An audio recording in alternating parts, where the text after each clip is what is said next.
갈 것 같더라고요. 오늘 산에 올라갔는데 가는 곳곳마다 물이 졸졸졸졸 흘러내리는데 산이 살아있는 것 같고 삶이 살아있는 것 같습니다. 그래서 사람들이 이렇게 달나라든 화성이든 어디 가면 물길이 있나 물이 있나 그렇게나 찾나 봅니다. 물은 곧 생명이니까요. 오늘 안식일입니다. 여러분과 저의 삶에 하늘로부터 내리는 그 생수로 여러분 가득 목마름을 채우시고 우리가 소생하는 안식일 되기를 간절히 소망합니다. 자, 오늘 함께 성경적 가치관, 오늘 함께 나눌 말씀은 건강에 대한 우리 대총회적인 재림교회의 선언들입니다. 건강에 대한 부분입니다. 특별히 세 가지로 나눠 좀 살펴보겠는데요. 첫 번째는 건강과 치료 봉사에 대한 우리 재림교회의 소명에 대해서 아주 간단하게 선언서를 좀 써놨는데요. 2009년도 10월 14일 대총회에서 제안하고 결의된 성명서입니다. 여기 이렇게 이야기하고 있습니다.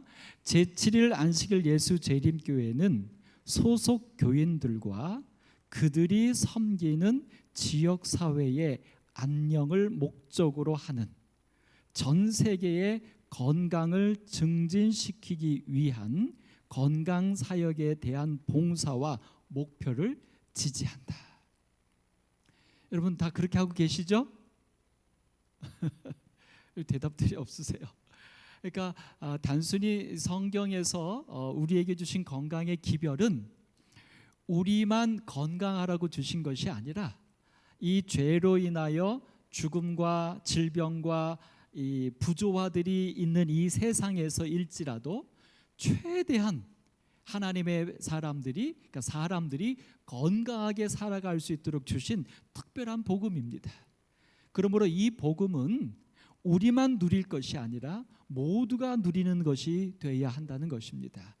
사실 요즘 들어서 또 안타깝습니다. 우리가 맨날 그런 얘기 많이 하잖아요. 재림교회가 먼저 기별은 갖고 있었고 전했는데 다른 사람들한테 다 빼앗겼다. 그 중에 우리가 그 구역반 개념도 원래 우리 예언의 신에서 엘레지 화이트를 통해서 우리 재림교회에 주신 그 어떤 성경 연구와 소그룹의 아주 가장 중요한 개념이었는데 그걸 누가 갖다 썼다고요? 저 순복음교회 조용기 목사님이 갖다 써서 그 교회가 아주 세계적인 교회로 성장을 했는데 우리 교회는 나중에서야 그걸 이제 쫓아가려고 막 이렇게 한 이런 얘기들. 그 다음에 요즘 그런 관점에서 좀 제가 안타깝게 생각하는 게 뭐냐면 이 재림교회의 건강 채식 요리 개념입니다. 이게 이제 드디어 우리나라에도 이제 상륙을 해서 어떤 패스트푸드점 말고 이렇게 식품 파는데 아예 그 섹터가 따로 구성되고 있습니다. 따로 만들어지고 있어요.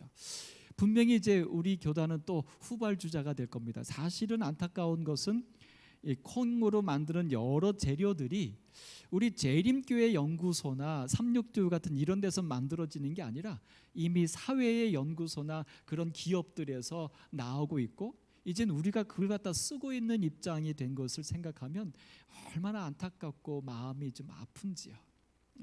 그런 관점 속에서 지금이라도 우리 재림교회가 갖고 있는 건강기별에 입각한 건강요리, 굉장히 우리 재림교회 건강요리는 발전해 있습니다. 근데 저는 이 건강요리를 어떻게든 복음으로 좀 사용했으면 좋겠다라고 하는 게 제 분명한 비전이고 확신입니다.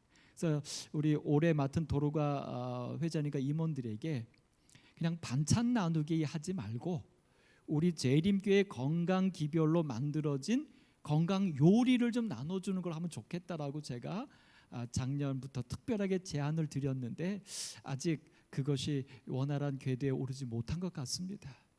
분명히 우리에게 주신 이 건강의 기별은 우리만을 위한 것이 아니라 모든 사람들을 위한 것이고 그러므로 이 건강 기별이 제대로 전도될 때 그들 모두에게 구원과 복음이 될 줄로 믿습니다. 하나님께서 우리를 사용해 주시기를 간절히 소망합니다.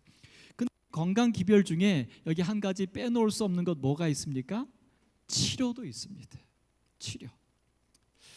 이 치료의 개념에서 이렇게 몇 가지를 이야기하면서 복음 전파, 교육, 치료, 제자와 사역 이런 것들 얘기하면서 이런 것들을 통해서 예수 그리스도의 사명을 나타내고자 힘쓴다. 그러니까 이런 것들이 예수 그리스도의 사명을 드러내는 일, 사명을 감당하는 일의 수단들이다라고 말하는 거죠. 예수 그리스도의 사명은 뭡니까? 그 이름 속에 들어가 있죠. 예수라고 하는 이름은 구원자, 그리스도라고 하는 이름은 세상의 제사장이요 왕이요 선지자의 사역, 기름 부음 받은 자죠. 그러니까 결국 이런 방법들을 통해서 세상을 구원하는, 그리고 세상의 왕이요 제사장이요 선지자의 역할을 감당하는 복음의 매개체로 사용하도록 주셨다고 하는 것입니다.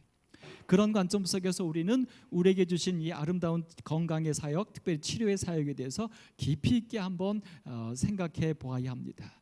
오늘 요한 3서 1장 2절에는 분명하게 말하죠. 우리가 자주 덕담으로 쓰는 말씀입니다. 같이 한번 읽어볼까요? 시작. 사랑하는 자여, 내 영혼이 잘됨 같이 내가 범사에 잘되고 강건하기를 내가 간구하노라. 이런 요한의 간구가 오늘 여러분과 제 삶의 축복이 되기를 간절히 바랍니다. 사실 내가 아프면 복음이 되기가 어렵습니다. 내가 건강해야지 남한테 웃어도 줄 수 있고 용서도 해줄 수 있고 봉사도 할 수 있는 거지. 내가 아프면, 솔직하게 내가 아프면 자식도 짜증납니다. 예, 그래서 여러분과 제가 먼저 우리 하나님께서 우리에게 주신 이 건강의 기별을 통해서 우리가 이렇게 복음이 될 수 있을 만큼은 우리가 강건하시기를 간절히 바랍니다. 여러분 꼭 부탁드리겠습니다. 복음을 위해서라도 강건하십시오. 자, 그렇게 성명을 이야기하고 나면서 거기에 대한 몇 가지 이야기들을 여기 주고 있습니다. 자, 이런 이야기들은 뭐 중요하니까 넘어가고요. 그 다음에 우리가 성명서 두 번째 성명서가 있는데 그건 뭐냐면 의료기관들에 대한 운영 원칙에 대한 성명서도 발표했는데 1988년도 10월 대총회 연례회의에서 의료기관에 대한 또 선언서를 좀 주었습니다. 여기에서 분명히 우리 제7 안식일 예수 재림교회가 운영하는 의료기관에 분명한 목적이 있습니다. 그게 뭐냐면 전인입니다. 전인. 몸과 마음과 영, 이 모든 것들을 치료하는 것, 그것을 위해서 우리 재림교회는 의료기관을 세운다는 것입니다. 이런 관점 속에서 보면 사실 우리가 우리 대표적인 우리 36 병원이나 이런 부분에서 우리가 좀 마음이 좀 아픕니다. 왜냐하면 세상의 어떤 법과 그 다음에 어떤 경영의 논리, 이런 것들과 아주 상충이 되는 부분들에 있어서 굉장히 괴로움을 많이 갖습니다. 그러나 분명히 우리 재림교회의 분명히 의료기관에 대한 사명은 전인 치료입니다. 단순히 육체적인 치료만이 아니라 온전한 전인 치료가 우리들의 목적이라고 하는 것입니다. 그래서 치료 사역에는 병든 자들과 고통당하는 자들을 돌보는 일과, 이게 첫 번째죠. 치료니까. 두 번째, 그들에게 자비를 베푸는 일이 포함된다. 그러면서 말합니다. 여기에는 건강 유지가 또한 포함된다. 그러니까는 병이 들린 자들에게는 그 병을 치료해주고 그 병이 들 수밖에 없었던 그의 모든 삶을 용서하고 구원하는 것이 포함되고, 어떤 병에 걸리지 않은 자들을 위해서는 건강 유지하는 것을 우리는 또 하나의 우리의 건강 기별 속에 포함되어 있다는 것입니다. 자, 이러한 사역에 입각하여 우리 병원들을 운영하는데 병원 운영 지침입니다. 운영 원칙 중에 여기 안식일 부분을 언급해 놓고 있습니다. 사실 이 부분이 우리에게 안식일에 대한 뭐랄까 약간의 도전 내지는 방임을 좀 주고 있는데 분명히 말씀하고 있습니다. 환자를 치료하는 일에 대하여서는 예수님도 하셨고, 그래서 안식일은 구원을 위해서 있는 것이기 때문에 아픈 이들에게 치료함으로 낫게 하는 구원을 안식일에 행하는 것이 옳다라고 예수님도 말씀해 주셨습니다. 그런데 사실 가끔은 우리가 그래서 남을 돕는 일은 안식일에 해도 된다라고 하는 이런 생각으로 때로는 우리가 안식일을 그렇게 이용하고 있는 것은 아닌가 싶은 생각은 깊이 가져야 합니다. 그래서 오늘 이 운영 원칙에 있어서도 안식에 대해서 말할 때 여기 안식일, 환자들을 위한 안식일 분위기를 장려함으로 안식일의 일상적인 일, 선택적인 진단 봉사 및 선택적인 치료 등은 피하라 그렇게 했어요. 그러니까 위급하거나 어쩔 수 없는 그 안식일에 안 하면 구원이 망가지는, 소위 이렇게 되는 그런 상황에서만 하고, 안식일의 의료기관도 무엇을 중점적으로 해야 되냐면 안식일의 분위기, 신성성으로 그 의료기관이 운영돼야 된다는 겁니다. 사실 이런 관점 속에서 보면 삼육병원 입원해 보신 분 손 들어 보십시오. 삼육병원에 입원해 보신 분, 그러니까 안식일 보내셨어요? 입원하셔서 안식일 날 삼육병원에서는 어떻게 합니까? 일단은 TV를 못 보게 끄죠. 요즘도 끄나요? TV가 방영이 안 나옵니다. 그 다음에 또 뭐가 있습니까? 예배 광고가 나오죠. 그 다음에 일반적으로 병실에서는 또 어떤 일이 있나요? 간호사들이나 의사들이나 병원에서 사실 별 그거 외엔 특별한 걸 제가 못 봤기 때문에 드리는 안타까움입니다. 여기 분명히 원칙에는 뭐라고 말했냐면 안식일에 하지 말라라는 부분보다 무엇이 먼저 나오냐면 환자들을 위한 안식일의 분위기를 뭐 하라고 나왔어요? 장려하라고 나왔어요. 그러면 정말 그 안식일에 이런 개념으로 만약에 우리 삼육병원이 안식일을 맞는다, 금요일절을 맞는다, 그럼 장려하는 안식일의 거룩함과 하나님의 임재와 하나님의 구원을 더 장려하는 개념이 된다면 아마 지금 삼육병원이 안식일에 하고 있는 그 소극적인 개념보다는 어떻게 해야 될까요? 더 적극적인 어떤 것들을 충분히 만들어낼 수 있지 않을까, 충분히 있지 않을까. 근데 이제 사실은 제가 이제 대학생 때 그 마라나다라고 하는 선교단 활동을 좀 했습니다. 근데 그 마라나다가 뭐를 했냐면 안식일에 그 삼육병원을 방문을 갔어요, 오후에. 그래서 병실 돌아다니면서 복도에서 찬양을 합니다. 그럼 이제 병실에 있던 분들이 뭐 나오실 분들 나오시고 해요. 나오신 분들 덕담하고 기도해드리고 병실 하나씩 들어가서 이제 또 기도하고 이렇게 했는데 나중에 그것도 제재가 됐습니다. 왜 제재가 됐냐면 입원한 사람 중에 싫다는 거예요. 쉬고 싶은데 왜 떠드냐는 거예요. 그래서 나중에 병원에서 그것도 제재해서 병실에는 못 들어가게, 그 다음에 소리도 크지 않게, 뭐 이렇게 스피커 같은 거 못 쓰게. 이게 그래서 그런 걸 이렇게 경험할 때마다 참 이게 뭘까? 세상의 법을 따라야 하지만 그래도 우리 의료기관은 분명히 이런 전인 치료에 우리의 기별에 의해서 만들어진 기관인데 다 그렇게 할 수 없는, 이제 이런 어떤 아이러니가 사실은 삼육학교에서도 일어나고 있습니다. 우리 교장 선생님 계셔서 누구보다 잘 아실 거예요. 분명히 삼육학교는 우리 삼육의 이념과 가르침으로 세워진 학교인데 그 삼육학교가 이제 국가교육부의 통제와 관리를 받고 국가의 지원금을 받으면서 자꾸 이제 어떻게 되는 거예요? 어떤 종교적인 특성을 배제시키려고 하는 일들이 계속 벌어지는 거예요. 그래서 사실 이 옆에 서울 삼육 중고등학교는 그 점심 시간만 되면 삼육학교에서 하는 참 좋은 순서가 있는데 정오의 기도 시간입니다. 이제 그 4교시가 끝날 때쯤 음악이 나오면서 아주 잔잔하게 아름다운 말씀이 드려지는데 어느 누가 그것을 갖다가 교육청에 고소한 거예요. 한 종교를 강요한다. 그래가지고 교육청에서 내려와서 그걸 감사가 돼갖고 못하게 했어요. 그래서 어떻게 했냐면 정오의 기도란 이름을 빼고 명상의 시간 이렇게 해갖고 성경 말씀이 아니라 그냥 좋은 글 얘기하는 거로 바뀌었습니다. 아마 지금도 그러고 있는지 모르겠어. 지금은 아예 안 합니까? 이제 그것도 이제 학생들이 그 5분을 빼야 되거든요. 5분. 그러니까 수업 시간 50분에 노는 시간 10분인데 그 5분을 수업 시간을 빼든 노는 시간을 빼야 되잖아요. 근데 이제 지금은 안 한다는 얘기는 또 이거예요. 학생들 중에서 그 5분 수업 시간을 왜 빼먹냐 이랬고 고소한 친구가 있고, 노는 시간 5분을 쓰니까 우리는 노는 시간 놀고 싶다, 왜 노는 시간 뺐냐 이래갖고 또 참 그러니까 여러분 참 우리가 이 사단이 세력을 잡은 세상에서 하나님의 말씀대로 산다는 것은 참 힘든 일입니다. 힘든 일입니다. 그러나 하여튼 이 교육기관에 있어서도 참 안타까운 부분이죠. 그래서 기관들은 제7일 안식일 예수 재림교회의 독특한 그리스도인 증인으로서 분명하게 규명된 활동과 관습을 가진 교회의 한 기능으로서 운영돼야 한다는 겁니다. 근데 어렵죠. 그래서 사실은 우리나라는 이제 어떤 모든 의료기관이 법에 의해서 인정된 에서만 하게 돼 있습니다. 근데 미국은 제가 알고 있는 짧은 상식이면 미국은 치료를 받는 사람의 우선입니다.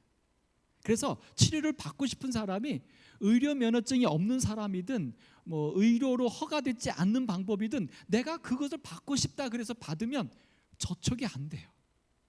그래서 사실 이제 그 중국에서 한의학을 이렇게 전공한 분들은 한국에 와서 한의사 개업을 못 합니다.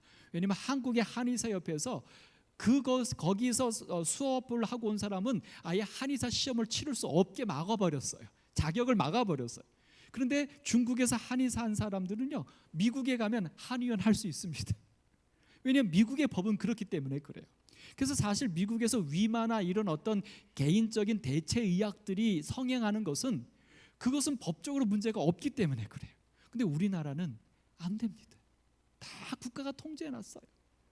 그러니 더더욱 우리 한국에서 어떻게 보면 인터넷과 핸드폰으로 한국은 모든 전 국민이 도망갈 수가 없는 나라 아닙니까? 미국은 백신 막 맞으라고 할 때 안 맞은 사람들이 수두룩한데 찾아내질 못했어요. 근데 한국은 안 맞으면 다 드러나는 겁니다. 그래서 이 한국처럼 이런 나라는 솔직하게 말씀드리면 우리 그 짐승의 표 얘기 나올 때 뭐 바코드 얘기 나오고 막 이렇게 나오잖아요. 만약 그게 진짜로 실행된다면 한국은요 도망갈 데 없습니다. 봉화, 저기 뭐 어디 쑥 들어가도요 다 찾아냅니다. 한국은 숨을 데가 없습니다. 그런 관점 속에서 그래서 이 부분에 대해 우리는 다시 한번 생각해 봐야 됩니다. 정말 우리가 이 세상에 속해 살면서 처해 살면서 어떻게 하나님의 말씀대로 살아갈 수 있을까?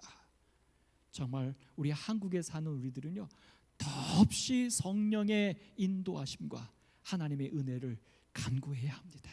네. 자, 그런데 여러분 여기 재미난 통계 하나가 있습니다. 2020년 말 통계입니다. 2020년 말 전 세계 우리 재림교회 의료 사업입니다. 종합병원을 비롯한 병원급 의료기관이 229개나 갖고 있어요. 전 세계. 그리고 의원 및 진료소는 1475개, 치과의원은 128개, 1129개 요양과 양로원 15개의 보육시설, 그래서 연간 의료기관에 100만 명 이상의 환자가 입원하고 2100만 명 이상의 환자가 외래치료를 받고 있어요. 만약 이 1년에 2100만 명의 환자, 그 다음에 입원한 사람이 100만 명인데 이 분들이 다 우리 의료기관에서 아까 말한 원칙에 따라서 우리 재림교회의 성경적인 이상에 따라서 이분들이 전인 치료를 받는다면 그 복음이 얼마나 흥황하겠습니까? 우리 재림교회 모든 의료기관들에게 들을 속에 이 아름다운 역사가 일어날 수 있기를 우리 기도하십시다. 특별히 우리 한국에 살고 있습니다. 우리 삼육병원들이 정말 이 원칙에 따라서 정말 복음기관이 될 수 있도록 기도하십시다. 우리 하나님께서 우리에게 좋은 축복으로 복음을 주셨습니다. 자, 이 복음기관의 운영 원칙 중에서 여기 두 가지 재미난 표현을 쓰고 있는데요. 그리스도의 생애는 과거를 용서하시고 돌보시며 미래의 개인의 선택권을 유지시켜 주셨다. 이게 치료에 대한 핵심 포인트입니다. 과거, 그러니까 어떤 삶으로 인하여 병든 사람들에게는 용서라는 말이죠. 치료한다는 거예요. 그 다음에 병들지 않은 자들 혹은 병에서 나은 자들에게는 병에서 나음만이 아니라 무엇까지 해야 돼요? 미래의 선택, 하나님의 백성으로 하나님의 말씀대로 살아갈 수 있도록 해주는 것, 이것까지가 건강기별이라고 하는 것입니다. 자, 그런데 또 한 가지가 있습니다. 이것 말고 맨 밑에 색깔이 좀 다르죠. 같이 한번 읽어볼까요? 시작. 또한 임종의 과정 동안 환자와 가족에 대한 지원적인 봉사를 포함한다. 여러분 어떻게 생각하십니까? 임종의 가족에 대해서 호스피스를 얘기하죠. 여러분 우리 교단에 호스피스 병원이 있습니까? 약간 비슷한 게 저기 수동에 있는 뭐 그게 아닐까 싶기도 하고요. 글쎄요, 거기 호스피스 병원이라 그러면 난리 날 겁니다. 거기 입원하신 분들. 근데 여러분 이 호스피스 병원은요 굉장히 필요합니다. 왜냐하면 여기 이제 이런 어떤 표를 볼게요. 유능한 의료진에 의한 적절한 치료, 그 다음에 마음과 몸의 건강, 영적인 치료, 그 다음에 뭐까지요? 요 임종까지를 얘기하고 있어요. 근데 여러분 이 임종에 대한 부분을 이제 나중에 좀 더 오늘은 좀 집중해서 살펴보겠는데요. 근데 우리의 모든 것들은 국가의 법을 존중하며 가야 된다는 거예요. 우리가 아무리 복음 우선이라 할지라도 그래서 이제 여기서 선택해야 될 겁니다. 법의 한계로 우리의 복음으로 나아갈 수 없을 때는요 그 일을 하면 안 됩니다. 이게 핵심이에요. 그거 하면 안 됩니다. 법적으로 우리 교단의 이상대로 할 수 없는데도 우리가 그것을 갖다가 어떻게 해서 하면 꼭 무슨 문제가 생겼냐면 법을 어기게 되든지 말씀에서 떠나가게 됩니다. 이 속에는 성령이 역사하기가 어려워요. 그래서 사실 저는 요즘 이제 우리 재림교회에서 예전에 교회가 생기면 일요일계처럼 이제 어린이집 막 이런 거 많이 만들었어요. 어린이집들, 유치원들. 근데 저는 개인적으로 반대합니다. 이제 왜 반대하냐면 어린이집이요. 아까 제가 삼육학교에 대해서 말한 것처럼 그 어린이집 안에서 가르치는 커리큘럼이 다 이제 국가에서 정해놨어요. 그것대로 가르쳐야 돼요. 음식도요 가장 큰 화두가 음식인데 밖의 영양학의 관점에서 반찬을 해줘야 돼요. 이게 이제 삼육학교도 이것 때문에 지금 계속 고민입니다. 그래서 뭐 예를 들어서 밖에서 어떤 그 육류 같은 거요. 그게 일정량 들어가지 않으면 감사해서 걸립니다. 그래서 아주 굉장히 고민을 하고 있어요. 예. 그러니까 우리 말씀대로 유치원이나 어린이집을 가르치기가 어렵습니다. 예. 그런데 우리는 교회는 그걸 하려고 하죠. 이 속에서의 문제. 그래서 사실 제가 갖고 있는 교회가 해야 하는 일은요. 이제는요. 국가와 전혀 상관없이 해야 합니다. 그래야지 순수하게 복음대로 할 수 있어요. 근데 요즘은 가능합니다. 요즘 이제 우리나라도 이제 좀 많이 서양화가 돼갖고 학교 수업도 옛날에는요 국민학교 안 가면 난리 나는 줄 알았습니다. 학교 안 보내면 부모 잡혀갔습니다. 요즘도 그렇죠. 근데 요즘 이제 국가가 점점 바뀌어서 어떻게 되냐면 대안학교를 국가에서도 인정해주기 시작합니다. 홈스쿨을 인정해주기 시작합니다. 그래서 우리 교인들 중에 꽤 많은 사람들이 학교에 안 보내고 홈스쿨 합니다.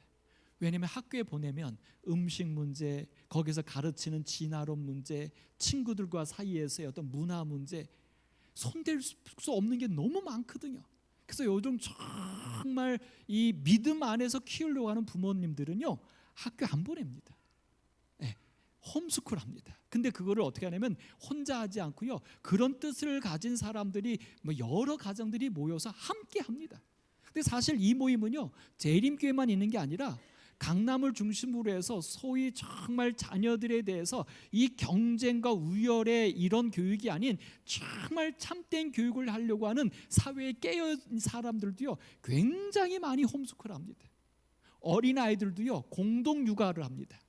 어린이집 유치원 보내는 게 아니라 공동 육아로 해서 한 5가정 6가정의 부모들이 모여서 같이 커리큘럼 짜고 같이 돌아가면서 선생님에서 아이들을 정말 그들의 원하는 방법으로 키우고 있습니다. 근데 저는 여기서 안타까운 게 있습니다.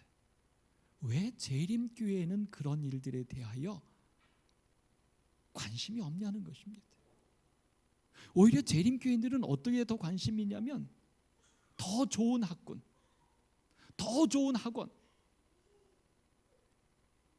이제서야 이미 사회에서 정말 가진 자들, 경험한 자들은 그것에서 벗어나서 그 자녀를 위한 특별한 교육의 개념으로 넘어가고 있는데 재림교회는 지금 막 거기에 목매고 있어요. 참으로 이 기별을 가진 재림 성도로서 안타까움을 좀 갖습니다. 자, 그런 개념 속에서 이 의료 기관에 대해서도 우리가 다시 한번 좀 깊이 고민했으면 좋겠는데요.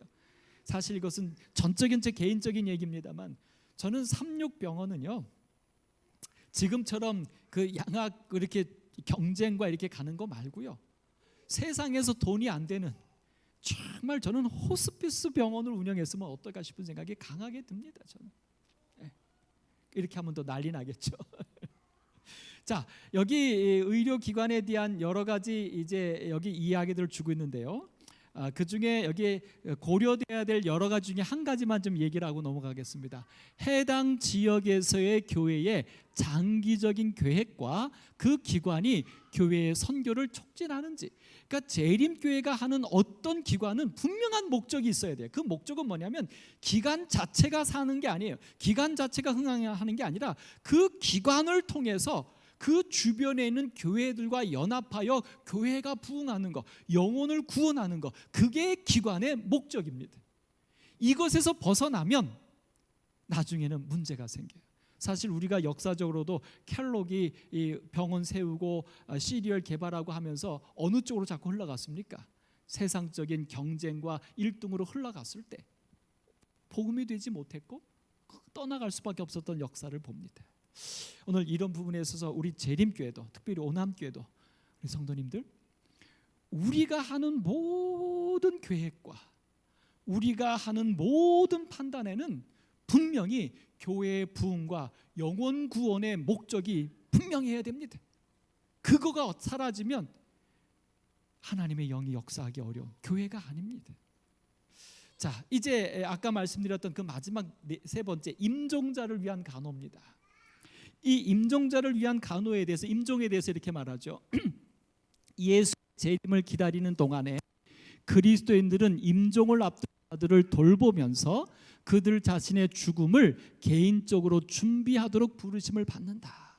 그러니까 예수님 재림 있기 전에 죽어가는 분들을 향하여 재림교회가 사명이 있다는 겁니다. 근데 여러분 여기 보십시다. 죽어가는 사람이 누굽니까? 우리 시무장로님, 장로님 곁에 죽어가는 사람이 있습니까? 지금 스치는 분들도 있습니까? 지금은 없으세요. 우리 정보현 장로님 주변에 죽어가는 사람이 누가 있습니까?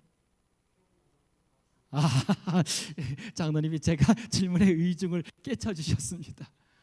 여러분과 제가 다 죽어가는 사람 아닙니까? 그래서 분명히 예언의 신에서도 말했고 성경에서 말했어요. 죽음을 위하여 준비하라고 얘기했습니다. 결국 우리는 다 무엇을 준비해야 됩니까?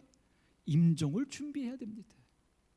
성경에도 보면 죽음 직전에 사단이요, 얼마나 그 사람을 쓰러뜨리려고 시험하는지 모릅니다. 죽음의 공포 앞에. 그래서 이 임종자를 위한 이 교회의 준비 부분은요, 제가 이번에 이 말씀을 준비하면서 더 제가 마음에 느껴옵니다. 이거 교회가 해야 할 중요한 일이라는 거예요. 특별히 요즘 같은 시대에 여기 이렇게 말하죠. 고통과 고난은 모든 사람의 삶을 힘들게 해요. 물질적인 상처나 정신적인 정서적인 상처는 보편적인 현상이 돼버렸어요. 이제 다 고통 속에 있어요. 그리스도인들은 하나님께서 고통을 영원히 끝내실 새 날을 고대합니다. 재림과 새 하늘과 새 땅을 통해서. 그런데 이 새 하늘과 새 땅, 고통을 끝나는 이것이 이 시간과 공간의 그때만이 아니라 지금 현재도 우리 재림 성도들은 이것을 소망하는 사람들이기 때문에 현재에서도 이 소망하는 것을 이루면서 살아가야 한다는 것입니다. 그래서 여기 세 가지로 말해요. 첫 번째, 환난 속에서 인내를 배우는 거예요. 임종을 준비하는 것은요, 여러분과 제가 죽음을 준비하는 것은요, 또 죽어가는 사람들에게 준비시켜야 될 것은 뭐냐면 그 고통 중에서 인내하는 것을 배우도록 하는 겁니다. 그 다음에 예수 그리스도의 승리의 능력을 경험하는 거예요. 그 다음에 세 번째는 고난받는 사람들을 위한 봉사를 통해서 예수 그리스도의 구원을 경험하는 것입니다. 이 세 가지가 오늘 여러분과 제가 준비해야 되는 겁니다. 우리의 삶에서. 그리고 죽어가는 사람들에게도 우리가 이 세 가지를 준비시켜서 죽음이 두렵지 않는, 죽음을 당당하게 맞을 수 있는 준비된 자로 눈을 감을 수 있도록 도와야 합니다. 자, 그런데 여러분, 우리에게는 어떤 문제가 있습니까? 현대의학의 발달로 인해 임종을 앞둔 자들을 돌보는 일을 결정하는 일이 복잡하게 됐어요. 소위 말해서 의사가 인정하지 않으면 죽을 수도 없어요. 요즘은 그래서 존엄사법이 들어갔죠. 그래서 미리 내가 연명 치료를 하지 않겠다고 사인하면 뭐 호흡기나 이런 건 떼게 되는 것까지는 같습니다. 자, 여기서 우리는 몇 가지 살펴봐야 합니다. 그리스도인의 신앙의 관점에서 이러한 능력을 사용하면 어떤 제약이 있을까? 그 다음에 죽음의 순간을 연기하는 목표보다 생명의 끝에 있을 고통을 경감시키는 일이 더 중요하다. 이게 아주 포인트입니다. 그러니까 생명을 죽지 않도록 붙잡아서 죽지 않았다라고 하는 개념의 연명 치료가 아니라 어떤 개념으로 바뀌어가야 하냐면 어떻게 해요? 고통을 경감시키고 그래서 죽음을 행복하게 맞을 수 있도록 하는 방향으로 바뀌어가야 된다는 것입니다. 우리나라에서는 이 부분이 약합니다. 사실은요, 일본이 제일 잘한 발전해 있습니다. 호스피스에 대해서는 일본이 굉장히 선진국입니다. 이 네덜란드나 동유럽의 유럽 이쪽은 자꾸 이렇게 안락사 쪽으로 갔고, 일본은요 그 고통 중에 있는 사람들을 어떻게 하면 고통 속에서도 의미 있게 살아가게 할까, 이쪽으로 굉장히 발전하는 게 일본으로 제가 알고 있습니다. 우리나라도 우리 재림교회가 이 사명을 좀 감당하면 어떨까 싶습니다. 누가 이러한 결정을 올바르게 할 수 있는가? 그 다음에 네 번째, 만약 할 수 있다면 그리스도인 사랑의 관점에서 인간의 고통을 끝내기 위해 어떤 방법들을 우리가 할 수 있고 하면 안 되는가 하는 이런 부분들에서 고민해야 됩니다. 실질적으로 재미난 통계가 하나 있는데 저도 놀랐습니다. 죽지 않게 하려고 하는 연명 치료를 받는 환자들하고 죽는 것은 기정사실로 하고 대신 아프지 않도록 조금이라도 행복하게 살도록 하는 그런 치료를 했던 이 두 환자가 있어요. 그러니까 똑같은 지금 뭐 이렇게 상태라고 합시다. 어떤 그 의학적으로 치료가 불가능한 선언을 받은 두 사람이라고 할 때, 한 사람은 적극적으로 그래도 병을 낫게 하려고 뭐 센 치료를 하고, 한 사람은 치료가 아니라 그냥 덜 고통스러운 상태에서 하루라도 조금이라도 행복하게 살아가도록 하는 쪽으로 치료를 하고, 이 두 가지 방법을 치료했을 때 이런 결과가 나왔습니다. 완화 치료죠. 완화 치료를 받은 환자들이, 이건 이제 고통을 좀 이렇게 줄여주는 쪽에 치료를 받은 환자들이 공격적 치료, 병을 이겨내려고 막 센 약을 쓰고 하는 거 있죠. 그거를 받고 연명 치료로 생을 의미 없게 연장하는 환자보다 결과적으로 25%나 더 오래 살았다는 거예요. 이게 지금 현대의학에서 나온 통계입니다. 그러니까 어떤 극한 상황의 질병에 처한 사람에게 그 병을 낫게 하려고 막 수단과 방법을 가리지 않고 막 이렇게 했던 공격적인 치료를 받은 사람보다 그 병을 그냥 갖고 있는 상태에서 좀 편안하게 살도록 하는 방법으로 치료했던 사람들 중에 그 사람들이 오히려 25%나 더 오래 살았다는 거예요. 한번 좀 생각해 볼 일입니다. 여기 이 임종자에 대한 얘기를 나오다 보면 안락사 문제가 나와야 됩니다. 안락사라는 주제로 이러한 문제들을 토론하는 일은 이제 흔한 일이 되었어요. 이 안락사, 편안하고 즐겁게 죽는다. 근데 이 안락사는 사실은요 좋은 죽음이란 뜻입니다. 편안하게 죽는다 이런 개념이 아니라 원래 좋은 죽음이에요. 이 좋은 죽음인데, 이 안락사가 요즘은 이제 자비로운 살인이라는 개념으로 네덜란드 이쪽에서는 이미 실행되고 있습니다. 그래서 어떻게 되냐면 거기는 법적으로 허가가 됐어요. 그래서 병원 몇 군데가 지정이 돼서 나 죽고 싶습니다라고 신청을 하고 허가가 떨어지면 거기 가면 인위적으로 죽여줍니다. 약을 투여하거나 이제 몇 가지 방법 중에 선택하면 죽습니다. 그래서 한 몇 년 전에 일본 사람인가요? 누가 거기까지 죽음의 여행을 떠나는 게 다큐로도 제작이 돼서 방영이 돼서 아주 굉장한 이슈가 됐습니다. 근데 그 안락사는요 적극적인 안락사라고 얘기합니다. 그러니까 어떤 인위적으로 죽음에 이르게 하는 거, 이게 적극적인 안락사입니다.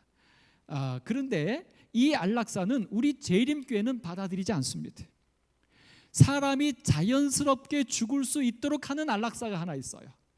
그 안락사는 수동적 안락사라고 말하는데 한마디로 이런 겁니다. 우리나라가 2년 전인가 법적으로 허락된 존엄사 같은 겁니다. 이 존엄사는 뭐냐면 내가 만약 어떤 불치의 병에 걸렸다 할 때 그 호흡기나 뭐 어떤 그 약이나 어떤 이런 거에 의해서 목숨만 떨어지지 않고 붙어 있게 하는 거. 이제 그 연명 치료를 받지 않겠다라고 하는 것이 존엄사입니다. 그걸 내가 사인을 하면 그 사인을 한 사람은 그런 위급한 상황이 됐을 때 뭐 산소호흡기를 끼거나 막 심장에 막 인공 심폐소를 이런 거 안 합니다. 그냥 자연 상태에서 그분이 그 위급한 곳에서 일어나면 사시는 거고 거기에서 숨을 거두시면 그대로 돌아가시도록 하는 것, 이게 소극적 안락사입니다. 수동적 안락사입니다. 소극적 안락사 혹은 수동적 안락사라고 말합니다. 재림교회는 이 부분에 대하여 성경적으로 동의합니다. 사실 여러분 성경에 가만히 보십시오. 모세가 산에 올라가서 그 다음에 야곱이 죽을 때 억지로 죽지 않게 살린 적 없거든요. 죽음을 우리 성경적으로 보면 믿음의 노동들은 죽음을 어떻게 써요? 우리 특별히 창세기 5장에도 그 아담의 족보에 나오는 거 보면 어떻게 해요? 향수하고 죽었다라 아주 당당하게 담담하게 죽음을 기록하고 있어요. 그것이 재림교회 신앙거 아닙니다. 왜냐하면 재림교회에서 말하는 죽음은 뭐지요? 잠이니까요. 그게 끝이 아니니까요. 그래서 연명할 별 이유가 의미가 없는 겁니다. 다음이 있으니까요. 자, 그래서 우리 재림교회는 생명에 대한 가치를 우리는 분명히 하나님께서 주신 선물로서 우리는 그 가치를 인정합니다. 그리스도인들은 새롭게 된 세상에서 누릴 영생에 관한 하나님의 약속을 갖고 있으므로 이 땅에서의 생명의 마지막 자취에 애타게 매어 달릴 필요가 없다. 아멘. 아멘들 안 하시네. 여러분 하루라도 더 사시고 싶으셔요? 이거 끼고라도 뭐 개인의 선택입니다만 또한 다만 임종 시간을 연장하기 위한 가능한 모든 의학적 치료를 받아들이거나 제공하는 것이 필요하지 않은 것도 아니다. 이게 뭐냐면 부정해요. 그러니까 사람의 선택에 따라서 필요할 수도 있다는 거죠. 왜? 하루라도 더 살고 싶으면 이 선택이. 그래서 여 뒤에서 계속 이제 제안하는 원칙에 보면 이 모든 선택은 누구에게 있냐면 그 사람에게 이걸 다 알려줘야 된대요. 그러니까 그 사람이 지금 어떤 상태인지 본인에게 알려주자. 이게 우리 재림교회의 공식적인 입장입니다. 대부분 뭐 어르신들이거나 이런 우리 이게 쉬쉬쉬 하잖아요. 충격받는다. 그런데 우리 재림교회의 기본 가치관은 그분에게 알려주는 게 옳다. 왜냐하면 그분이 믿음으로 하나님에 대한 믿음으로 죽음을 준비하고 받아들여야 하니까. 예. 그 다음에 그 선택은 의학적 개입, 생명을 연장할 거냐 말 거냐, 요 거부할 거냐, 이 선택은 누구에게 하냐면 그 당사자가 결정할 능력이 있는 사람이라면 그 당사자가 선택하도록 해야 된다는 겁니다. 절대로 자녀나 부모가 선택하면 안 된다는 겁니다. 근데 여러분 대부분 어떻게 합니까? 저도 이제 목회하면서 몇 번의 경험이 있는데 이제 어르신이 이제 연세가 꽤 되셨어요. 근데 이제 문제가 생긴 병원에 갔더니 의사가 얘기하는데 수술을 해야 된다는 거죠. 근데 수술을 해도 확률이 50대 50이라고 얘기합니다. 그런데 문제는 너무 연세가 드셔서 이 큰 수술을 감당해내기가 쉽지 않을 거라고 이렇게 얘기를 합니다. 그러니까 의사도 권유하지 않는 상태죠. 이렇게 되면 자녀들은 어떻게 됩니까? 예, 그러면 수술 안 받고 그냥 돌아가셔야죠. 이렇게 선택하기가 쉽습니까? 어렵습니까? 참 자녀들은 어려운 거예요. 근데 이제 제가 그런 경험이 하나 있습니다. 그래서 이제 자녀들이 다 받아들였어요. 네. 근데 딱 나중에 온 자녀 한 분이 안 된다는 거예요. 할 때까지 해봐야 된다는 거예요. 그래서 이분이 고집피워 갖고, 그러니까 다른 자녀들이 그걸 막을 수 없잖아요. 만약에 안 했다가 만약에 일찍 돌아가시면 그 원망을 다 들어야 되잖아요. 그러니까 이 다른 자녀들도 아무 소리 못하고 했어요. 심장 수술이었어요. 근데 그분이 수술해 갖고요. 그때 83세인가 그랬는데 심장 수술 하신 거예요, 그때. 근데 지금까지 살아 계셔요. 90이 훨씬 넘으셨어요. 그러니까 이거 어떻게 될지 모르겠어요. 그러니까 그래서 이 부문의 선택은 누가 해야 돼요? 본인이 판단할 수 있는 본인이. 근데 사실은 이제 자녀와 이 부모의 문제가 가장 큽니다. 그래서 이 사실 존엄사를 써도 나중에 이렇게 직계 가족이 반대하거나 뭐 이러면 이것도 문제가 생기더라고요. 그래서 또 뭐 뒤집어지기도 하고 행해 못하기도 하는데, 하여튼 그래서 여러분 이 부분에 대해서는 자녀들과 함께 부모님들과 함께 깊이 있게 상의하셔서 서로 나중에 이런 문제로 인하여 어려움이 없도록 우리가 또 하셔야 되지 않을까 싶은 생각이 듭니다. 그리고 여러분 자신도 한번 생각해 보십시오. 죽음에 대해서, 특별히 이 존엄사에 대해서, 자연스러운 죽음을 맞는 것에 대해서 여러분 한번 깊이 성경적으로 또 기도하면서 생각해 보시고 여러분의 결정들을 가족들이 힘들지 않도록, 문제가 되지 않도록 나누시면 어떨까 싶습니다. 하나님의 계획은 기독교의 사랑은 실제적이고 책임을 집니다. 그래서 이런 모든 것들에 대해서 우리가 더 적극적으로 건강에 대해서 우리가 나눠야 되고, 죽음에 대해서도 그렇습니다. 제7일 안식일 예수 재림교회는 안락사 혹은 자살을 돕는 행위를 하지 않는다. 우리는 적극적 안락사, 즉 고통당하거나 죽어가는 이의 생명을 고의적으로 취하는 행위를 반대한다고 하는 것입니다. 그래서 여러분, 그래서 이 부분에 있어서 우리도 이렇게 생각해야 됩니다. 우리 한국 사람들이 자주 했던 죽고 싶다 이 얘기 있죠. 여러분 지금도 좀 하십니까? 우리 최상조 장로님 죽고 싶다는 말씀 하십니까? 네? 안 하셔요. 아멘입니다. 그 옆에 우리 김용호 장로님 어떻게 좀 쓰시는 편입니까? 안 쓰십니까? 아이고 아멘입니다. 제가 아는 어떤 한 집사님은 내가 어떤 뭐 이렇게 있으면 그분은 표현을 바꿔서요. 내가 살 수가 없어 이렇게 바꿔요. 죽고 싶다가 아니라 살 수가 없대요. 하여튼 뭐 근데 이 죽고 싶다라고 하는 말은 우리나라, 저도 사실은 입에 많이 달고 있었어요. 젊었을 때까지. 이 죽고 싶다, 죽고 싶다. 근데 여러분 성경적으로 보면 이 죽고 싶다는 말은 믿음이 있는 겁니까, 없는 겁니까? 욥이잖아요. 욥. 욥이 정말 만신창이가 되었을 때, 그죠? 뭐라고 말하죠? 내가 모태에서 적신이 나와 싸운즉 또한 적신이 그리로 들어가올지라. 주신 자도 여호와시요 취하신 자도 여호와시오니 여호와의 이름이 찬송받는다. 근데 지금 이 욥의 상태가 지금 어떤 상태예요? 온몸에 헌대가 나서 기아장으로 긁고 있는, 그 욥을 쳐다보는 사람이 차라리 너무 괴로워서 뭐하라고요? 하나님 욕하고 죽으라고 그 아내가 말할 만큼 그런 상태. 근데 욥은 죽여달라고 합니까, 안 합니까? 죽여달라고 합니까, 안 합니까? 안 해요. 그럼 욥이 낫게 해달라고 합니까, 안 합니까? 욥이 보니까 낫게 해달라고 하는 것 같아, 안 하는 것 같아요? 그것도 안 하는 것 같죠. 근데 오히려 그냥 뭐만 하고 있어요? 여호와의 이름이 뭐 받는다? 그러니까 무슨 얘기냐면, 지금 내가 이 병의 고통 중에 있든지, 내가 병에서 낫든지 아니면 죽든지 아무 상관없다는 게, 단 뭐만 해달라고요? 내게 어떤 일이 일어나든지 그것이 하나님께 영광이 되게 해달라고. 이야, 참, 이건 아멘도 잘 안 나옵니다. 이게 가능할까요? 제가 가끔 농담으로 집사람이랑 그런 얘기합니다. 제가 막내라 그런지 아프면 못 참아요. 우리 아픈 거 잘 참는 분 계시죠? 진짜 주변에 아픈 거 잘 참는 분 보면 정말 대단합니다. 저는 아픈 걸 못 참아요. 근데 집사람한테 그래요. 여보, 나 나중에 아프면 얼른 죽게. 저는 죽는 것은요, 진짜 집사람이 가끔 저한테 물어요. 여보, 죽는 거 안 무서워? 근데 진짜요. 제가 아직 어려서 그런지 죽는 것은 요만큼도 두렵지가 않아요. 요만큼도 죽는 것은, 죽음 그러면 뭐 이렇게 뭐 두렵고 갑자기 놀래고, 아니요. 죽음 그러면요 아무렇지도 않고 오히려 약간 기다려요. 약간 편안해져요, 느낌이.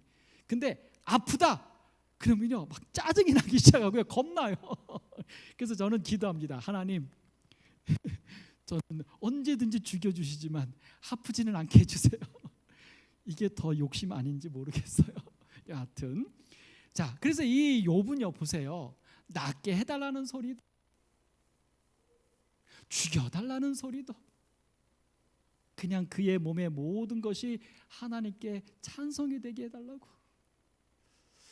오늘 이 욥의 믿음이 이런 믿음이 있었기에 그 고통을 인내할 수 있었는 것이 아닐까 싶기도 합니다. 오늘 여러분과 저에게도 이런 믿음이 있게 되길 간절히 소망합니다. 자, 그러면서 1장 22절에 이렇게 결론을 내리죠. 이 모든 일에 욥이 뭐 하지 않았다고요?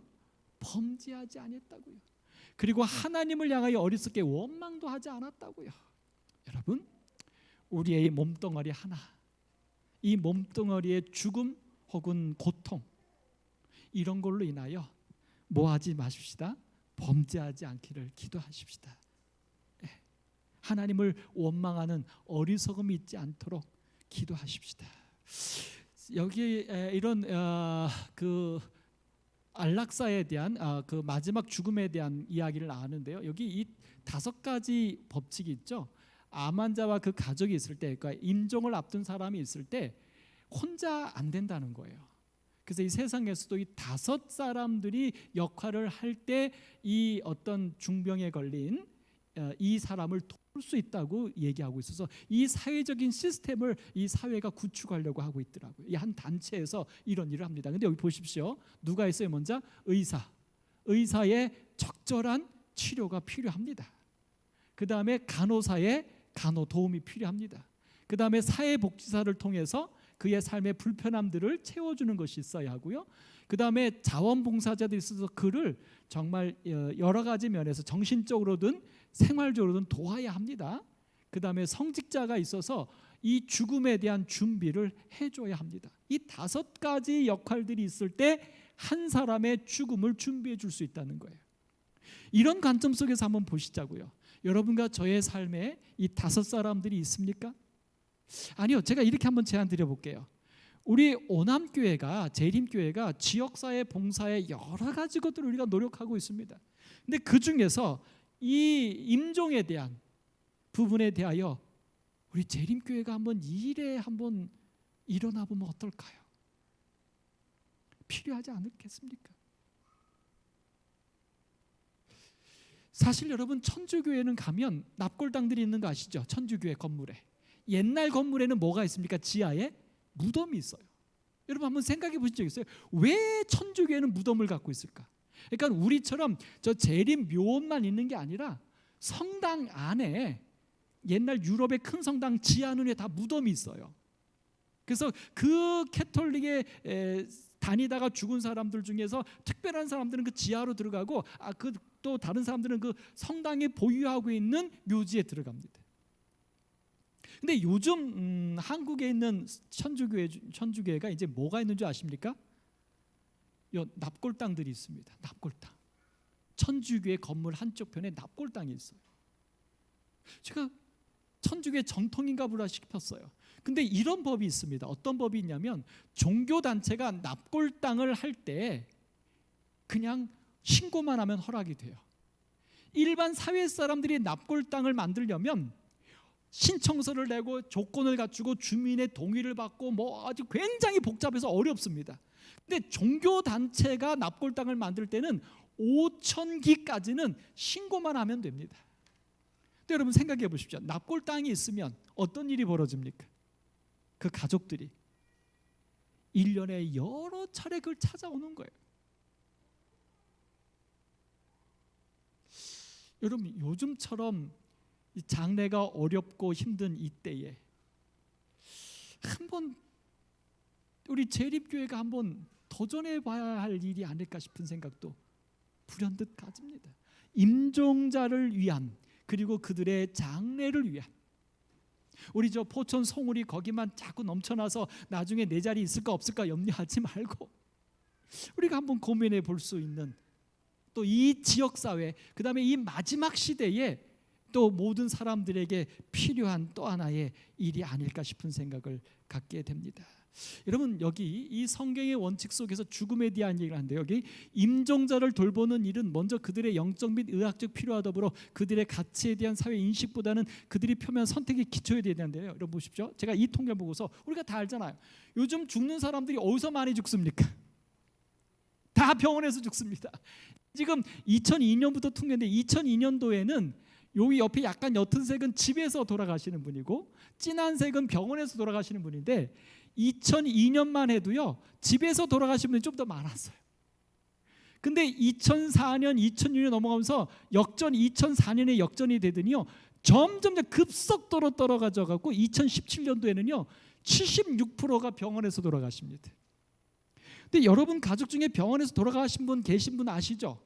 그 임종 지켜봅니까? 못 봅니까? 거의 못 봐요. 거의 임종을 못 봐요. 그리고 임종을 본다고 해도 어떻게 중환자실에서 가갖고요 그냥 어떻게 잠깐 그냥 눈치 보면서 하고 나와야 돼요. 그러니까 죽음을 준비해. 근데 옛날 우리 어르신들은 돌아가실 때 어떻게 했다고 얘기 듣습니까? 가족들이 모이고 목사님이 오고 성도들이 와서 찬미 부르고 마지막 기도하고 예수님 믿으십니까? 예수님 부르세요. 예수님 이러면서 눈을 감으셨다. 그 아름다운 죽음인데 요즘은 다 병원에서 가족들도 보지 못하고 죽어요. 그래서 이 문제에 대해서 요즘 이제 많은 사람들이 고민하는 겁니다. 어떻게 죽는 것이 정말 아름다운 죽음인가? 여기 굿바이 마이 러브라고 하는 이 북한 친구들에 대한 참 가슴 아픈 영화인데 이 영화의 한 대사가 이래요. 모든 일의 시작과 마지막이 중요하듯 사람도 마찬가지일 게야. 죽는 일도 중요한 일이지. 사람이 태어난 곳은 고향이라는데 사람이 묻히는 땅은 뭐라고 하지? 거기에도 이름이 있어야 할 거야. 고향이란 말에 못지않게 정다운 말이 있어야 할 거야. 무덤이 그냥 무덤이 아니라 고향과 같은. 왜요? 특별히 무덤에서 우리가 갖고 있는 신앙은 뭡니까? 예수님이 재림하실 때, 우리의 호명할 때 우리가 어디에서 일어난다고요? 무덤에서 일어난다고. 그러니까 우리의 무덤은 죽은 자가 있는 게 아니라 누가 거기서 준비하고 있는 거예요? 부활할 자가 태어날 산실인 거죠. 그런 관점 속에서 우리의 죽음에 대하여 우리가 조금 더 임종에 대하여 우리 재림교인으로서 조금 더 우리가 심각하게 생각하고 준비하는 우리 모두가 되기를 간절히 소망합니다. 이제 한 말씀만 하고 마치겠습니다. 재림교인들은 고통당하고 죽어가는 사람들의 신체적 영적 필요를 위하여 돌볼 때에 돌보라고 했어요. 재림교인들이. 근데 우리는 한 번도 돌본 적이 없죠. 이것에 대한 계획도 없어요. 안타깝습니다. 그들을 돕기 위하여 하나님의 능력을 강구할 수 있다고 확신한다. 요한복음 11장 25절로 26절 예수께서 이르시되 나는 부활이요 생명이니 나를 믿는 자는 죽어도 살겠고. 살기 전에 죽어야 합니다. 그 죽음을 살 수 있는 죽음으로 죽을 수 있게 해줘야 하지 않을까요? 오늘 여러분과 제가 그런 죽음을 준비하는 재림 성도가 되기를 바랍니다. 그리고 우리가 할 수만 있으면 우리 주변에 죽어가는 자들에게 살기 위한 아름다운 죽음을 우리가 선물해 줄 수 있는 우리가 되기를 바라면서 말씀을 마치겠습니다. 기도하겠습니다.